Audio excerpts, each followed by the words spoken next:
नमस्कार दोस्तों, daily digest YouTube channel पर आपका स्वागत है। चलिए शुरू करते हैं। ग्रीन जीडीपी बनाने की दिशा में काम कर रहा है नीति आयोग। हरित विकास के लिए हर साल 2.8 लाख करोड़ डॉलर निवेश की जरूरत। आज नीति आयोग द्वारा भारत और गरीब देशों में हरित और सतत विकास पर जारी एक रिपोर्ट के मुताबिक विकासशील देशों में हरित और सतत विकास के लिए 2030 तक 2 से 2.8 ट्रिलियन डॉलर के बीच वार्षिक खर्च की जरूरत होगी। तभी औद्योगिक उत्पादन से लेकर परिवहन तक विभिन्न क्षेत्रों में कार्बन उत्सर्जन कम होगा। विकासशील देशों के हरित व टिकाऊ विकास के लिए वर्ष 2023 तक हर साल 2.28 लाख करोड़ डॉलर खर्च करने की जरूरत होगी।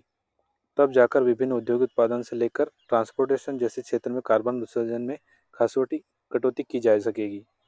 नीति आयोग की तरफ से मंगलवार को जारी भारत व गरीब देशों के लिए हरित व टिकाऊ विकास संबंधी रिपोर्ट में इन बातों का जिक्र किया गया है।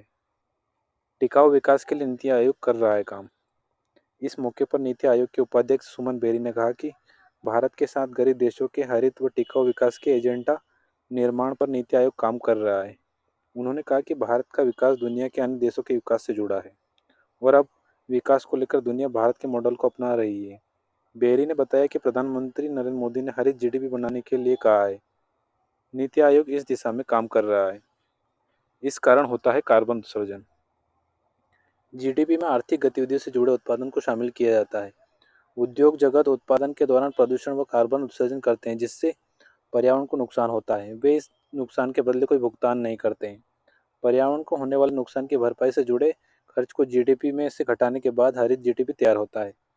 रिपोर्ट के मुताबिक विकासशील देशों में मुख्य रूप से बिजली, ट्रांसपोर्ट, उद्योग, भवन प्रणाली को हरित बनाने के साथ ग्रीन हाइड्रोजन उत्पादन पर वर्ष 2030 तक हर साल 2.8 लाख करोड़ डॉलर खर्च करना होगा।